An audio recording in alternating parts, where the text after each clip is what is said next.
Conversation about this drought and what Kenya Red Cross has been able to do or is doing as we speak. We're speaking to Abbas Gullet, he's the Secretary General, Kenya Red Cross.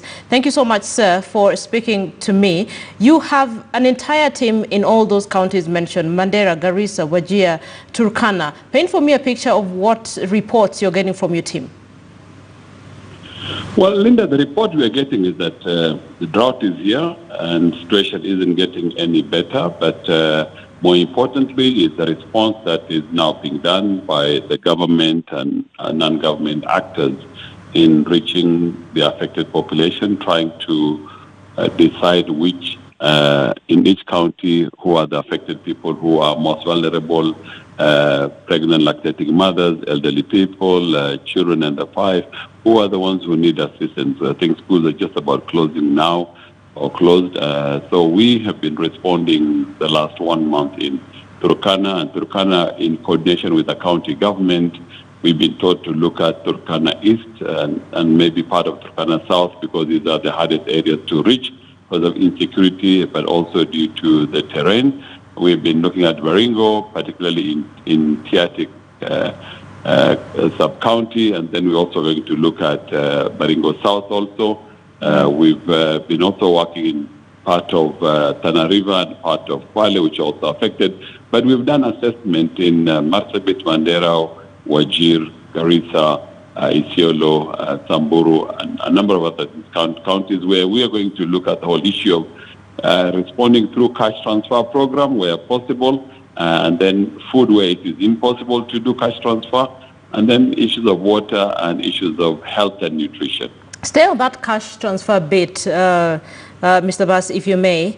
And just before we took the break, we had a gentleman from Eldoret, and he was asking, pesa 1.8 billion itasaidia aje tuko na relief food.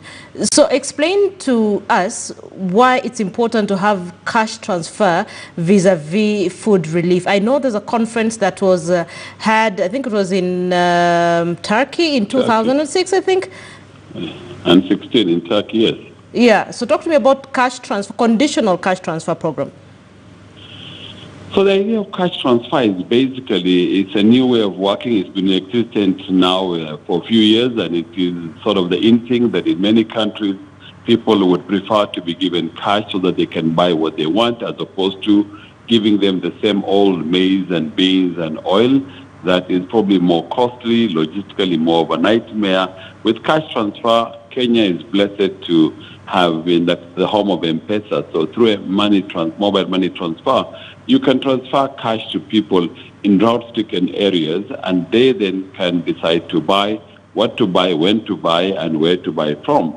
We have a devolved country, and if we have a devolved economy too, that people actually can access commodities where money is available. And we have done this cash transfer in the drought of 2017. We've done this in the drought of 2015. And even today, most of our programs where possible, we do cash transfer. The government of Kenya has piloted the whole issue of hunger safety net in the 4 counties of Mandera, Wajir, Marsabit, Turkana, where they've been doing cash transfer to communities. So cash transfer is nothing new, but I think for me it's more decent. It is better than food, I would say, unless you have no other means. But since many parts of Kenya, you have the possibility for M-Pesa, then the best thing is to do, it's more dignified. You have women and children having to line up for many, many hours, waiting for a few kilograms of beans, maize, and oil, with children at their back, children rolling with them, pregnant, lactating mothers.